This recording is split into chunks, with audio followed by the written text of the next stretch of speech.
ترکی اور شام سمیت پورے خطے میں شدید نوعیت کا زلزلہ آیا، جس سے ترکیہ میں 76 اور شام میں 306 افراد کے جاں بحق ہونے کی اطلاعات سامنے آئی ہیں، جبکہ درجنوں افراد ملبے تلے دبے ہوئے ہیں۔ امریکی جیولوجیکل سروے کے مطابق شدید نوعیت کے زلزلے کے جھٹکے قبرص، یونان، اردن، لبنان اور اسرائیل میں بھی محسوس کیے گئے۔ زلزلے سے مزید ہلاکتوں کا خدشہ بھی ظاہر کیا جانے لگا۔ ترک ڈیزاسٹر مینجمنٹ ایجنسی کے مطابق ترکیہ میں زلزلے سے 440 افراد زخمی ہوئے۔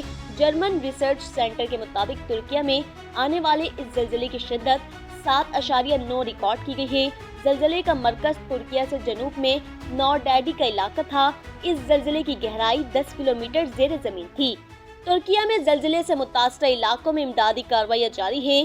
ریسکیو اداروں کی ٹیموں کے علاوہ مقامی افراد بھی ملبے میں دبے افراد کو تلاش کر رہے ہیں۔ ترک disaster and emergency management authority کے مطابق ترکیہ کے جنوبی شہر کہرہ منمار اور اس کے ارد گرد و نواح میں زلزلے کی شدت 7.4 ریکارڈ کی گئی۔ زلزلہ مقامی وقت کے مطابق رات 4:15 بجے آیا، جب بیشتر لوگ سوئے ہوئے تھے۔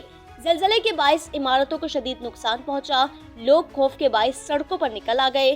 زلزلے کے جھٹکے 1 منٹ تک محسوس کیے گئے۔ زلزلے کی آفٹر شاکس ترکیہ کے وسطی علاقوں میں بھی محسوس کیے گئے، جن کی شدت 6.7 ریکارڈ کی گئی۔ آفٹر شاکس تقریباً 11 منٹ بعد بھی محسوس کیے گئے۔ ترک سرکاری ٹی وی کے مطابق ترکیہ کے جنوب میں آئے ہوئے زلزلے سے سینکڑوں افراد زخمی ہوئے، جبکہ بڑے زلزلے کے کم از کم 32 آفٹر شاکس آ چکے۔ شام کے سرکاری میڈیا رپورٹس کے مطابق زلزلے کے جھٹکے شام کے صوبوں حما، حلب اور لتاکیہ میں بھی محسوس کیے گئے۔